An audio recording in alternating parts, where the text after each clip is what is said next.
നമുക്ക് question number 4 വരാം. ഇത് ഓൾമോസ്റ്റ് സിമിലർ ക്വസ്റ്റ്യൻ, നമ്മൾ ഇതുവരെ ചെയ്ത ക്വസ്റ്റ്യനുകളിൽ സിമിലർ ക്വസ്റ്റ്യൻ തന്നെയാണ്. പക്ഷെ ഇതൊരു വ്യത്യാസമുള്ളത് ലൈൻ 3rd ക്വാഡ്രന്റിലാണ്.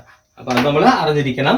അപ്പോ 20 ബിലോ HP, 25 ബിഹൈൻഡ് VP ആണ്. അപ്പൊ നമ്മൾ ആ ടൈപ്പിലുള്ള ഫസ്റ്റ് ക്വസ്റ്റ്യൻ ആണ് ചെയ്യുന്നത്. സോ 20 ബിലോ HP മീൻസ് നമ്മൾ താഴോട്ട് എടുക്കുക. This is 20 below HP and 25 behind VP. So this A dash എന്ന് പറയുന്നത് 20 താഴെയാണ്. A എന്ന് പറയുന്നത് 25 മുകളിലാണ്. ഓക്കെ, നമ്മൾ ഇത്ര നേരം പഠിച്ചതിൽ ജസ്റ്റ് റിവേഴ്സ് ആണ്. A എബോ XY ലൈൻ വന്നു. അപ്പോൾ നമ്മൾ കൂടുതലൊന്നും ആലോചിക്കരുത്. ഇവിടെ 20 ബിലോ HP, നേരെ 20 താഴോട്ട് എടുക്കുക. ബിഹൈൻഡ് VP ആയിട്ട് എപ്പോഴും എന്തായിരിക്കും, മുകളിലായിരിക്കും വരിക. First quadrant just reverse. അപ്പൊ ഫ്രണ്ട് വ്യൂ എപ്പോഴും നമുക്ക് XY ലൈനിന്റെ താഴെ ആയിരിക്കും വരുന്നത്. തീറ്റ എന്ന് പറയുന്നത് HP ആയിട്ട് മേക്ക് ചെയ്യുന്നതാണ്. അപ്പൊ അത് ഫ്രണ്ട് വ്യൂവിൽ കാണുന്നതാണ്.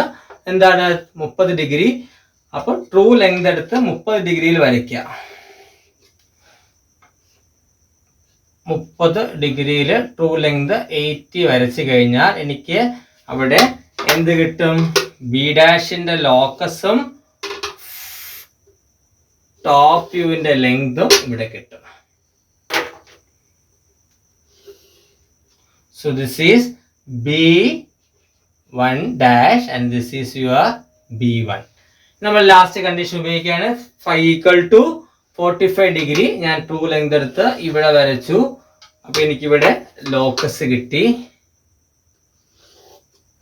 സോ ഇതിന് ഞാൻ വേറെ പേര് കൊടുക്കുകയാണ്.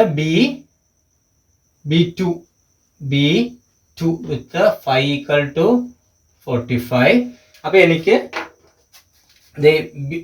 ലോക്കസ് കിട്ടുകയാണ്. അപ്പൊ ഇവിടുന്ന് കറക്കി ഇട്ടാൽ മതി. സോ മുകളിലോട്ടാണ് കൊണ്ടുപോയത്. ആർക്ക് അങ്ങോട്ട് തന്നെ കൊണ്ടുപോവുക.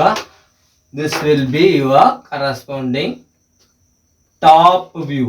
This is the top view A. നമ്മൾ ഫസ്റ്റ് ക്വസ്റ്റ്യൻ ചെയ്തതിന്റെ റിവേഴ്സ് ആണ് top view AB. Then front വ്യൂവും ടോപ്പ് വ്യൂവും ഒരേ പാരൽസിനകത്തായിരിക്കും. ഇത് നേരെ താഴോട്ട് കൊണ്ടുവരിക. ഇവിടെ ആയിരിക്കും നിങ്ങളുടെ B dash വരിക.